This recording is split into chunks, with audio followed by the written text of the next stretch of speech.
पारंपरिक पद्धतीने दरवर्षीप्रमाणे याही वर्षी राष्ट्रवादी शरद पवार पक्षाचे ज्येष्ठ नेते एकनाथ खडसे यांनी सपात्निक गणरायाची स्थापना केलेली आहे. मोठ्या विधिवत पूजा करत या ठिकाणी स्थापना केलेली आहे.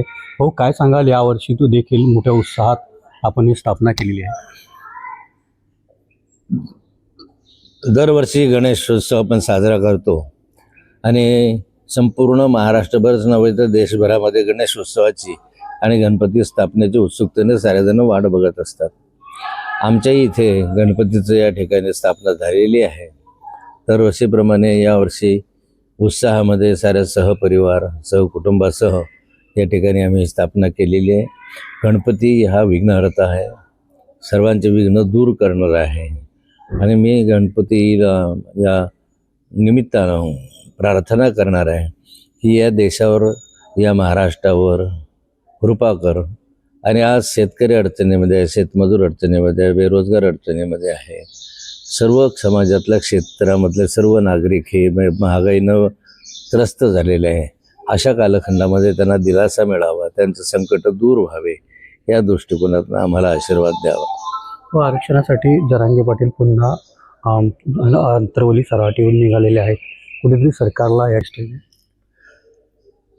जरांगे पाटलांनी आधीच खूप दिवसापूर्वी हे जाहीर केलं होतं की मी तारीखही त्यांनी दिली होती की या तारखेला मी मुंबईकडे प्रस्थान करणार आहे. पण हे गणेशोत्सवाचे दिवस आहे, गणपतीचे दिवस आहे आणि या ठिकाणी काही दुर्घटना होऊ नये म्हणून हायकोर्टाने या ठिकाणी मनाई दिलेली आहे. मला वाटतं की आपण सारे न्यायालयाचा आदर करणारे आहोत, त्यामुळे न्यायालयाचा आदर करून काही दिवस पोस्टपोन करता आलं तर योग्य होईल. हो, असं देखील सांगताय की या पोलिसांना अडचणीत टाकण्याचा हा प्रयत्न दिसतो. नाही, सरकार येतात, सरकार चालतात, मागण्याही अनेक वेळा नवनवीन मागण्या येत राहतात. त्यामुळे सरकारला अडचणीत आणणं किंवा सरकार अडचणीत येणं हा विषय नसतो. सरकारच असतं, कुणाचंही असो. हे जास्त समस्या त्यांना सामोरं जाण्याचं काम सरकार नेहमीच करत असतं. ज्येष्ठ नेते एकनाथ खडसे, रवी गोरे सह मंगेश ढोले, TV9 मराठी, मुक्ताईनगर, जळगाव.